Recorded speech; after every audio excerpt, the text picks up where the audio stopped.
അഗസ്ത്യ മാമുനി സിദ്ധപരമ്പരയുടെ ശിവൻ, ആത്മസാക്ഷാത്കാരം കിട്ടുന്നവരുടെ സദ്ഗുരു. അഗസ്ത്യനില്ലാതെ ആത്മസാക്ഷാത്കാരം സ്വന്തമാക്കാൻ സാധിക്കില്ല. മതമല്ല അഗസ്ത്യൻ്റെ പഠനം, ഏതോ ഒരു ബുക്കിലെ ഫിലോസഫി അല്ല അഗസ്ത്യൻ്റെ പഠനം. യഥാർത്ഥത്തിൽ ഒരാൾക്ക് ആത്മസാക്ഷാത്കാരം ലഭിക്കുമ്പോൾ അവിടെ അഗസ്ത്യൻ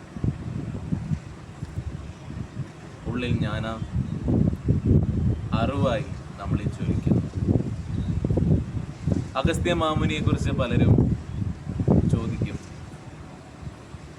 അഗസ്ത്യൻ്റെ കോൺട്രിബ്യൂഷൻസ്, അത് വൈദ്യത്തിലാണെങ്കിലും സിദ്ധപരമ്പരയുടെ പല രീതിയിലും, താന്ത്രികത്തിലാണെങ്കിലും എല്ലാത്തിലും അദ്ദേഹം നൽകിയിരിക്കുന്ന വളരെ വലുതാണ്.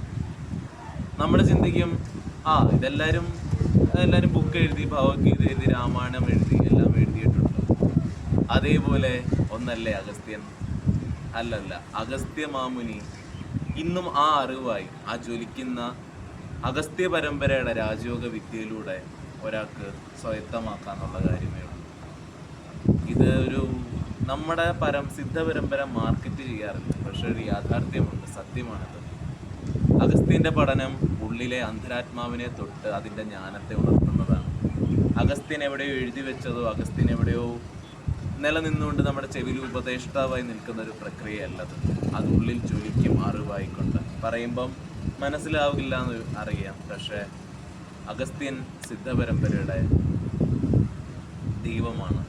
എല്ലാവരും ചോദിക്കും, ഗുരുജി, ശിവന്റെ മുൻപായിരുന്നു അഗസ്ത്യൻ ജീവിച്ചിരുന്നത്, ശിവനെ അഗസ്ത്യൻ കണ്ടിട്ടുണ്ടോ എന്നുള്ളത്. ശിവൻ എന്ന് പറയുന്നത് നിങ്ങളാണ്.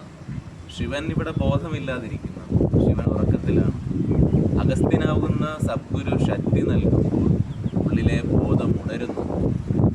ശക്തിയും ശിവനും കൂടി ചേരുമ്പോൾ നിങ്ങൾ ശിവന്റെ ആനന്ദ ലഹരിയിൽ ജീവിക്കുന്നു. ശിവൻ എല്ലാത്തിലുമുണ്ട്, അതൊരു അബോധമായുണ്ട്. അവബോധത്തിൽ നമ്മൾ ജ്വലിക്കുമ്പോൾ, അവയർനെസ്സിൽ, കോൺഷ്യസിൽ എത്തുമ്പോൾ അതിനുള്ള മാർഗമാണ് അഗസ്ത്യ മാമുനിയുടെ സിദ്ധപരമ്പരയും ആ ഗുരു പരമ്പരയുടെ